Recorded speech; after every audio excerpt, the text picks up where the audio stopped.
उठो गुरमुख उठो। श्री गुरु महाराज जी का हुक्म है गुरमुख उठो। श्री गुरु महाराज जी का हुक्म है गुरमुख उठो। बोलो जयकारा बोल मेरे श्री गुरु महाराज की जय। सभी गुरुमुख प्रेमियों से सप्रेम जय सच्चिदानंद। आप प्रगटे इस जगत में जीव काज संवारने, शब्द नाव बनाए सुंदर दुखद जीव उबारने। तुझ आगे अरदास हमारी जियो पिंड सब तेरा, कह नानक सब तेरी वड्याई कोई नाम न जाने मेरा। नम्रता और दीनता से भेंट सतगुरु लीजिए, मैं हूँ शरणागत तुम्हारा दास अपना कीजिए। संतों महापुरुषों के चरणों में ही ये शिक्षा मिलती है, ये समझ मिलती है, ये हुनर मिलता है कि मनुष्य जीवन क्यों मिला, कैसे मिला, क्या इसका लक्ष्य है, क्या मकसद है और इंसान कर क्या रहा है। जब जब भी हमें सत्संग में बैठने का अवसर मिलता है, सत्संग में हम जाते हैं, वहाँ बैठते हैं, संतों महापुरुषों के दर्शन करते हैं, कैसा वहाँ का वातावरण होता है, क्या हम सुनकर आते हैं। केवल एक ही आवाज़, एक ही लहजा और एक ही प्रकार से हमारा लक्ष्य हमें समझने को मिलता है, सीखने को, सुनने को मिलता है कि मनुष्य जीवन जो है भजन भक्ति करने के लिए मिला है, आत्मा का कल्याण करने के लिए मिला है। लेकिन अब ये हम पर निर्भर करता है कि हम सत्संग में जाते भी हैं, वहाँ बैठते भी हैं, समय खर्च करते हैं, सुनते हैं, समझ भी लेते हैं और फिर अमल अगर नहीं करते हैं तो फिर सब किया कराया बेकार चला जाता है। आम इंसान की अलग बात है, जिसको संतों महापुरुषों की शरण मिली नहीं अभी तक, इंसान का जन्म लेकर भी जिनके भाग उदय हुए नहीं अब तक, जब अवसर उन्हें मिलेगा तब सोचने की बात है। लेकिन हमें तो सतगुरु की शरण मिल चुकी है, सतगुरु की नज़दीकी प्राप्त है, उनकी छत्र छाया में बैठने का हमें सौभाग्य समय समय पर मिलता रहता है। और इतनी बड़ी जो हमें सतगुरु की रहमत प्राप्त है, उनका आशीर्वाद प्राप्त है, और फिर अगर उनके वचन सुन कर के, सत्संग सुन कर के, दर्शन करके भी अगर हम अपने लक्ष्य की ओर न बढ़ें, अपने लक्ष्य को प्राप्त करने के लिए सचेत न होएं, तो सत्संग सुनने का क्या लाभ, दर्शन करने का लाभ क्या हुआ। विचार करने की ज़रूरत है, हमें विचार करना चाहिए। अभी गुरुमुख प्रेमी श्री आनंदपुर दरबार में दूर दूर से आ रहे, हम समय समय पर पहुंचते हैं। हमें ये अवसर इन दिनों आगे शुभ पर्व आ रहा है, तब तक कोई ऐसा अवसर हमें मिल जाए कि हमें पहुंचना पड़े। लेकिन इस प्रकार से अगर हम अपने लाभ के लिए विचार करें, अभी जो यहाँ गुरुमुख प्रेमी आए हुए हैं उनके लिए कितना ये गनीमत मौका मिला हुआ है। क्यों? ये सभी को नहीं मिला, और जिनको मिला है तो हम रोज़ देखते हैं कि गुरुमुख प्रेमी कोई किसी ट्रेन का सफ़र करके आ रहा है, कोई इस तरफ से आ रहा है, कोई उस तरफ से आ रहा है, चारों तरफ से दसों दिशाओं से गुरुमुख प्रेमी चल करके श्री गुरु महाराज जी जो इस वक़्त श्री आनंदपुर धाम की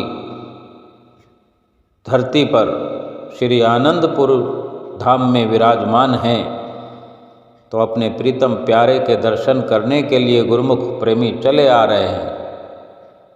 और ये दौर यूं ही चलता रहेगा। बेशक श्री गुरु महाराज जी अभी श्री आनंदपुर में हैं, फिर कहीं और श्री गुरु महाराज जी कृपा करेंगे, फिर कहीं और करेंगे, और इस प्रकार शुभ वैसाखी का पर्व भी हो जाएगा। गुरुमुख प्रेमी कभी कम संख्या में तो कभी अधिक संख्या में, उनके आने का सिलसिला यूं ही चलता रहेगा। फिर श्री गुरु महाराज जी श्री प्रयाग धाम में कृपा फरमाया करते हैं। तो ये अवसर गुरुमुख प्रेमियों को मिलता रहता है। आप में से भी अनेकों को ये अवसर मिलता ही रहता है। अभी श्री आनंदपुर धाम में अगर अवसर न मिला तो श्री प्रयाग धाम में, श्री संत नगर में।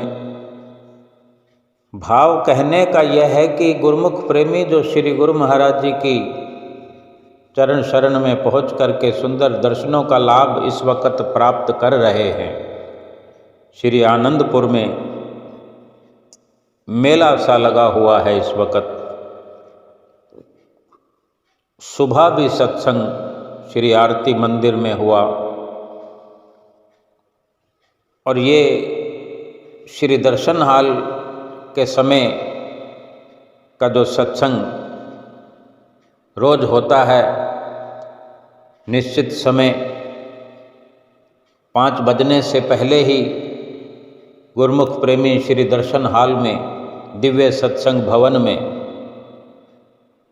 कतारों में गुरुमुख प्रेमी अपने अपने निवास स्थान से, अपने कमरों से निकल कर चारों ओर से आते हुए दिखाई देते हैं। सिर पर रुमाल बांधे हुए एक मर्यादा के तहत गुरुमुख प्रेमी श्री दर्शन हाल में पहुंचकर सर्वप्रथम दंडवत प्रणाम करते हैं। फिर अपने लिए ठीक जगह समझकर वहाँ पर बैठ जाते हैं।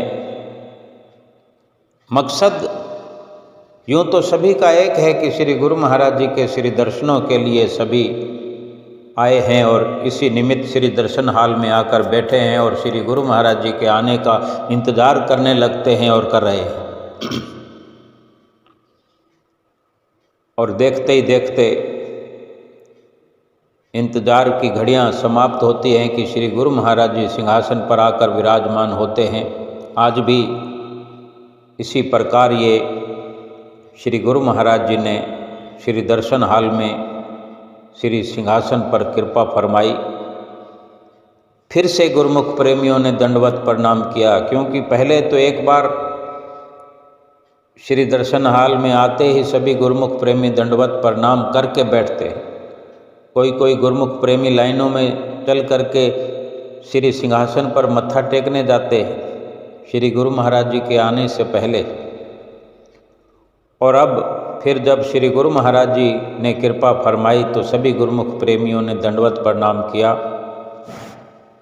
और श्री गुरु महाराज जी ने अपने हाथों में माइक लेकर सभी गुरुमुख प्रेमियों को हुक्मनामा देकर उठाया, और गुरुमुख प्रेमी सभी उठ खड़े हुए कुछ अपने आप बैठ गए, कुछ गुरुमुख प्रेमी खड़े होकर, चाहे वो महात्मा जन हो, भक्त जन हो, भक्तानियाँ हो, भाईजन हो, खड़े हुए हाथ जोड़कर शीश झुकाए हुए श्री गुरु महाराज जी का आशीर्वाद पाने का इंतज़ार करते हुए, और श्री गुरु महाराज जी सभी को अपने कर कमलों से आशीर्वाद प्रदान करते हैं और बैठने का इशारा करते हैं, और गुरुमुख प्रेमी सभी के सभी बैठ जाते हैं और श्री दर्शनों का रसपान करने लगते हैं। हर गुरुमुख प्रेमी का आने का एक ही मकसद है कि माया को त्याग करके भक्ति की प्राप्ति करने के लिए श्री दरबार में यहाँ गुरुमुख प्रेमी पहुँच रहे हैं और पहुँचते रहेंगे। कोई आ रहा है, कोई जा रहा है, लेकिन महापुरुष फरमाते हैं कि जब तक सत्संग सुनने का, दर्शन करने का, नित्य नियम निभाने का पूरा पूरा लाभ न उठाया जाए तो जीवन का मकसद पूरा नहीं होता। श्री दर्शन हाल में सर्वप्रथम हमेशा की तरह महात्मा जन माथा टेकने के लिए लाइनों में चल पड़े। माथा टेक कर दूसरी लाइनों में वापस आकर अपने स्थान पर सभी बैठते गए, और फिर हमेशा की तरह सुंदर अनमोल वचनों का सत्संग महात्मा जी ने किया। सर्वप्रथम सत्संग में सुनाया कि गुरुमुखों, इस संसार में जीव का कोई सच्चा मित्र है, हितैषी है, हित करने वाला है, तो वो केवल और केवल संत महापुरुष हैं। सत्य का ज्ञान बख्शते हैं, सत्य का रास्ता दिखाते हैं, सत्य मार्ग दर्शाते हैं, भजन सुमरन करने की प्रेरणा देते हैं, भक्ति करने की ज़रूरत समझाते हैं। ये मनुष्य देह जो मिली है, इस मनुष्य देह का मिलना और फिर इस मनुष्य देह मिलने के पश्चात सतगुरु की शरण मिलना बड़ा दुर्लभ है। ये दुर्लभ अवसर मिला है मनुष्य को इस जीवन में, और सत्संग में वचन सुनाए। ये अवसर दुर्लभ तो है, लेकिन दुर्लभ कितना है कि कितने समय के बाद, कितने युगों के बाद ये अवसर मिला है, ये मनुष्य देह का मिलना। और ऐसा दुर्लभ समय पाकर के, दुर्लभ इस शरीर को पाकर के, इसमें कोई अगर लाभ ना उठाए या हमने लाभ नहीं उठाया तो फिर विचार करने की बात है कि समय, यह अवसर तो समाप्त हो जाएगा और फिर जाने कब मिलेगा या नहीं मिलेगा। तो क्यों ना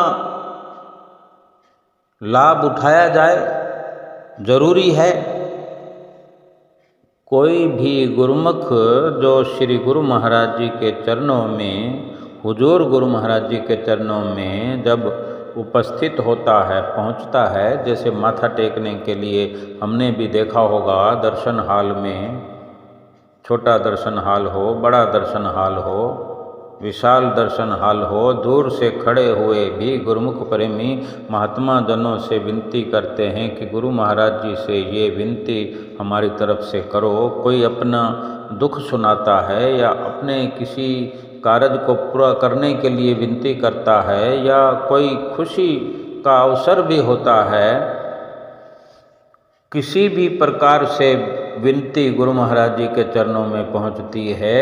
एक ही श्री गुरु महाराज जी इशारा करते हैं, एक ही वचन फरमाते हैं उनसे कि भजन करो, सुमरन करो। अगर खुशी है तो भी भजन करो कि दुख आए ही ना, और दुख आया है तो भी भजन करो, क्योंकि वे जानते हैं कि कोई भी दुख परेशानी अगर मिट सकती है वो भजन से, सुमरन से, नित्य नियमों की पालना से, भजन बंदगी से ही जन्मों जन्मांतरों के दुख नष्ट हो जाते हैं, समाप्त हो जाते हैं।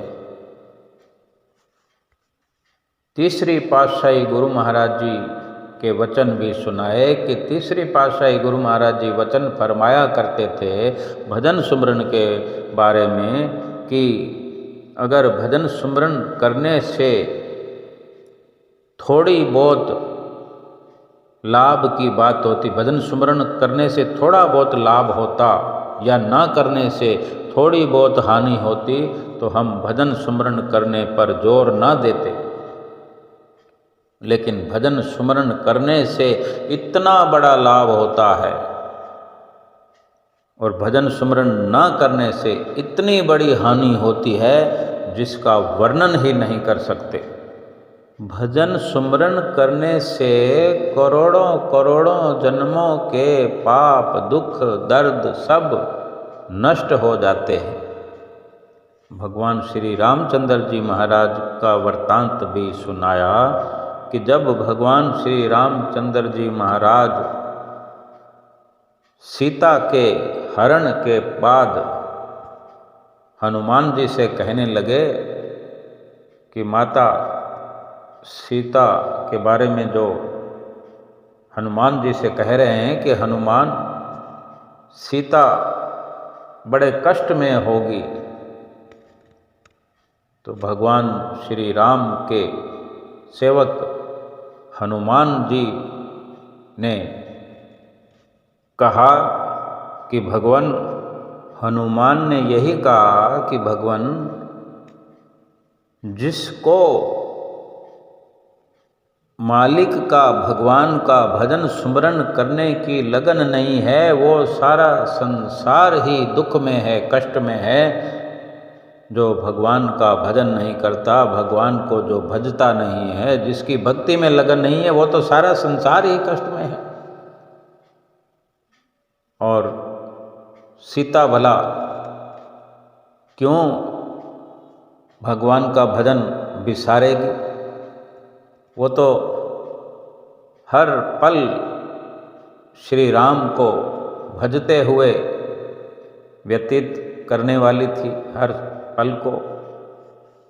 ऐसे ही दूसरी पातशाही गुरु महाराज जी के भी वचन सुनाए कि हमारे श्री परमहंस अवतार दूसरी पातशाही गुरु महाराज जी, वो वचन दूसरी पातशाही गुरु महाराज जी के ये सुनाए कि दूसरी पातशाही गुरु महाराज जी ने श्री ग्रंथ में वचन, ये वर्णन है उनके वचनों का कि दो प्रकार की संपत्ति होती है, एक चल संपत्ति, एक अचल संपत्ति। यानी जो एक जगह से दूसरी जगह ले जाई जा सके वो चल संपत्ति है, और जो एक जगह पड़ी रहती है वो अचल संपत्ति है। जैसे कि चल संपत्ति है जो रुपया, नकदी, इतिहात, सोना, चांदी, हीरे जवाहरात एक जगह से दूसरी जगह ले जाए जा सकते हैं, ये चल संपत्ति है। और जो मकान, जायदाद, दुकान और कुछ ऐसे भारी भरकम मूल रूप से जमीन, जायदाद, बंगला वगैरह, इसी को ही अचल संपत्ति कहा जा सकता है। ऐसे ही शरीर के बारे में और सुमरन के बारे में वचन फरमाए कि जैसे ये शरीर है यूं तो चलता फिरता है, लेकिन इसका और भजन सुमरन का जो चल और अचल का संबंध है वो लोक और परलोक से जोड़ करके समझाया कि ये शरीर जो है इसी लोक में जो कि अचल संपत्ति के समान है, क्योंकि ये परलोक में नहीं जा सकता, यहीं पर है और यहीं रह जाएगा। लेकिन नाम रूपी जो संपत्ति है, भजन भक्ति की जो कमाई है, ये परलोक में जा सकती है। और इस अचल संपत्ति यानी जो यहीं रह जाने वाली ये शरीर रूपी संपत्ति है, शरीर रूपी जो नाशवान वस्तु है, इस नाशवान और अचल संपत्ति से नाम की कमाई करके चल संपत्ति को बदला जा सकता है कि इस अचल संपत्ति से, नाश हो जाने वाली संपत्ति से चल संपत्ति भगवान के नाम की कमाई करके परलोक में साथ ले जाया जा सकता है। यानी ये इस अचल संपत्ति के बदले में जो चल संपत्ति एकत्र करके अपनी आत्मा के साथ ले जा सकता है, ये काम करके बहुत भारी लाभ प्राप्त किया जा सकता है। यही सार वचन महापुरुष फरमाते हैं और सत्य का रास्ता दिखाते हैं, सत्य समझाते हैं कि क्या सत्य है, क्या असत्य है। यही प्रेरणा दे करके हम गुरुमुख प्रेमियों को रात और दिन समझाते हैं कि अब जीवन का असल सत्य क्या है, जो हम इस लोक में नाम और सुमरन की कमाई करके अपने परलोक का सरमाया एकत्र करें। और समझाया कि हर गुरुमुख प्रेमी महापुरुषों के वचन अमल में लाए। कोई ये ना सोचे कि अभी बहुत समय पड़ा है, फिर कर लेंगे, अभी तो बचपन है, युवा अवस्था में कर लेंगे। फिर युवा अवस्था में सोचे कि अभी तो युवा अवस्था है, फिर बुढ़ापे में कर लेंगे। लेकिन महापुरुष आगाह करते हैं, ये भजन बंदगी की कमाई इसी वक्त करने के लिए है, अभी का अभी करने के लिए। ना बाल्य अवस्था को केवल खेल कूद में गुजारने के लिए है कि बाल्य अवस्था को खेल कूद में ही केवल व्यतीत कर दिया जाए, ना जवानी की अवस्था, युवा अवस्था जो कि विषय विकारों में गलतान कर दिया जाए, समाप्त कर दिया जाए, और बुढ़ापे के इंतज़ार में बैठे रहें कि बुढ़ापे में भजन भक्ति कर ली जाएगी। अगर बुढ़ापा आया ही नहीं, या आया तो बुढ़ापे में बीमारी ने घेर लिया, दुखों ने घेर लिया, फिर कैसे भजन सुमरन करेंगे। किसी भी अवस्था का इंतजार न करते हुए अभी का अभी सत्पुरुषों के वचनों पर हमें अमल करना चाहिए, रोज का रोज अमल करना चाहिए और भजन भक्ति में लगे रहना चाहिए। और अगर ये लापरवाही हमसे हो गई, बचपन भी चला गया, जवानी भी चला गई, बुढ़ापा भी चला ही जाएगा, तो सोचो कि ये दुर्लभ जो अवसर था, फिर दुर्लभ अवसर जब खो दिया, फिर सिवा पछताने के कुछ भी हाथ पल्ले हमारे नहीं पड़ेगा।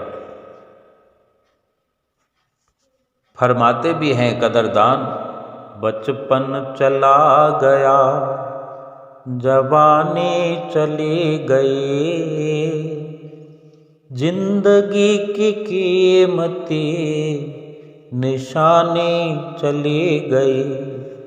कि इस अनमोल जन्म में क्या कुछ पाया जा सकता था और हमने सब कुछ मिट्टी में मिला दिया, विषय विकारों में खो दिया यौवन, खेल कूद में बचपन गंवा दिया, और बुढ़ापा तो रोगों को भेंट चढ़ा दिया। अफसोस करने के लायक हमने कुछ नहीं छोड़ना है। और ये तभी संभव है कि महापुरुषों के वचनों पर सत अमल करेंगे, 100% अमल करेंगे, एक एक शब्द पर अमल करेंगे, भजन भक्ति में अपना समय, 5 नियमों की पालना में अपना समय, 2 घंटे भजन अभ्यास में अपना समय नित्य लगाएंगे, तभी महापुरुषों के वचनों की पालना होगी। फिर पछतावा करने जैसा इस जिंदगी में कुछ नहीं रहेगा। ये लोक भी सुखी और परलोक भी सुहेला होगा। इसलिए महापुरुष जो हमें हिदायत करते हैं, समझाते हैं, हमें एक पल भी गंवाए बिना भजन भक्ति में लगे रहना चाहिए। संसार में जिनको संत महापुरुषों की शरण नहीं मिली, जिन्हें श्री आनंदपुर दरबार नहीं मिला, जिन्होंने वक़्त के महापुरुषों के दर्शन नहीं किए, उनका कैसे दिन व्यतीत होता है, कैसे रात व्यतीत होती है। दिन भर काम धंधे में गुजार देते हैं, झूठे सामानों की चाहना में, झूठे सामानों की पूर्ति में दिन व्यतीत हो जाता है। जहाँ भी बात करने बैठते हैं तो कोई बीते हुए समय की बात करता है, कोई आने वाले समय की बात करता है और वर्तमान को समाप्त कर देता है। कोई बीते हुए समय के किस्से सुनाता है, कोई सुनता है, कोई आने वाले समय के लिए कुछ न कुछ अपनी विचारधारा व्यक्त करते हैं, ऐसा करेंगे वैसा करेंगे। लेकिन जो समय हाथ में है वो हर पल हर घड़ी व्यतीत होते चला जाता है और हाथ पल्ले में कुछ भी नहीं आता। महापुरुष फरमाते हैं, ना अगली ना पिछली और ठाठा मारे विचली, कि ना तो आगे की चिंता करो, ना पीछे का जो समय व्यतीत हो गया ना उसका अफसोस करो। जो इस वक्त वर्तमान की कदर करता है, जो समय हमारे हाथ में है उसकी जो कदर करना है, वही हंसना खेलना कूदना सही मायने में उछलने जैसी बात है, खुशियाँ मनाने जैसी बात है। कि जो परलोक का सरमाया एकत्र कर रहा है, भजन भक्ति कर रहा है, नाम की कमाई कर रहा है, इसी समय में, इसी पल में, इस पल को जो सफल कर रहा है उसका हर पल सफल होता चला जाएगा और हर पल खुशियों में भरपूर होता चला जाएगा, नाम से झोलियां भरता चला जाएगा। गुरु अर्जन देव महाराज जी के भी वचन सुनाए, उनकी वाणी के द्वारा समझाया कि ए मन, क्यों संसार में बिलख रहा है, संसार में संसारी वातावरण में ग्रस्त हो रहा है, दुख सुख ये सब स्थितियाँ परिस्थितियाँ आती हैं, आती रहेंगी। और ये जो भी दुख सुख का वातावरण बना हुआ तू देखता है वो अपने ही किए हुए कर्मों से ये सब वातावरण बना है हमारे जीवन में। गुरु अर्जन देव महाराज जी फरमाते हैं कि सभी ओर से चित्त को हटाकर, ना दुख में ना सुख में ना भ्रमते हुए, सारे भ्रम भुलेखे मिटा करके, सभी ओर से चित्त हटा करके मालिक के भजन स्मरण में चित्त लगा। ये श्वास श्वास हर पल को लेखे लगा, सफल बना, जीवन सफल हो जाएगा। इसलिए बिना वक्त गंवाए पल पल हर पल भजन सुमरण करते हुए समय व्यतीत करें। माया को छोड़ करके, माया से सुरती हटा करके भक्ति में अपनी सुरती लगा करके भक्ति को अपनी झोली में एकत्र करते रहें। जैसे कोई विदेश में जाता है तो कुछ खाना खर्चा धन साथ में लेकर जाता है, लेकिन जब वापसी में ढेर सारा धन कमा कर लाता है तो किस प्रकार उसका जीवन खुशियों से भर जाता है।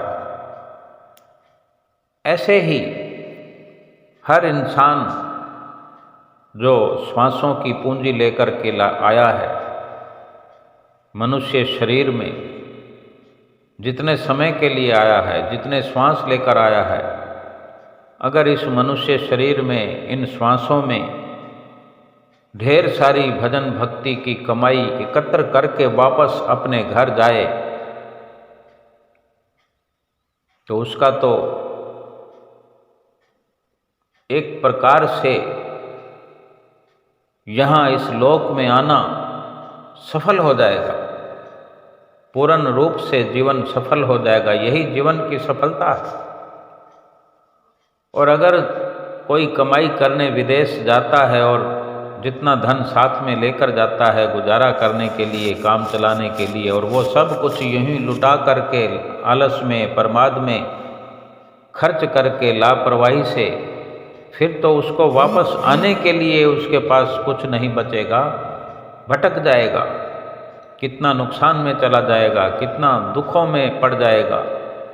ऐसे ही ये अपना देश नहीं है, ये आत्मा का अपना ठिकाना नहीं है इस मृत्यु लोक में। इसलिए जीवात्मा का इस मनुष्य शरीर में आना हुआ, भगवान की कृपा हुई, श्वासों का धन दे करके भेजा है। तो हमारा ये कर्तव्य बनता है कि श्वास श्वास सुमरन करें, इस शरीर को भजन सुमरन में लगा करके, इस शरीर के द्वारा जो कि एक दिन वापस ले लिया जाएगा, ये नाश हो जाएगा, समाप्त हो जाएगा, इससे से अधिक भजन सुमरण करके, नाम की कमाई करके इतना लाभ प्राप्त करे कि फिर यहाँ पर दोबारा आना ही ना पड़े और हमेशा हमेशा के लिए ये सिलसिला जन्म और मरण का समाप्त हो जाए, 84 लाख योनियों से छुटकारा हो जाए, बल्कि जन्म मरण से मुक्त हो जाए, आज़ाद हो जाए, हमेशा हमेशा के लिए सुख रूप बन जाए। जैसे संसार में थोड़ा सा धन लगा करके, फिर मेहनत करके जो अधिक कमाई करके दिखाता है, जो अधिक कमाई करता है, तो संसार में कितनी शोभा होती है उसकी, घर में कितनी उसकी मान बढ़ाई होती है, कितनी इज्जत होती है। तो हम भी परम पिता परमेश्वर के घर से आए हैं, परम पिता परमेश्वर के आशीर्वाद से यहाँ आए हैं, श्वासों का धन लाए हैं, शरीर का जो उपहार में ये मनुष्य शरीर मिला है, श्वासों का खजाना मिला है, ये खर्च करके उसके बदले में अधिक से अधिक नाम और भक्ति की कमाई करें।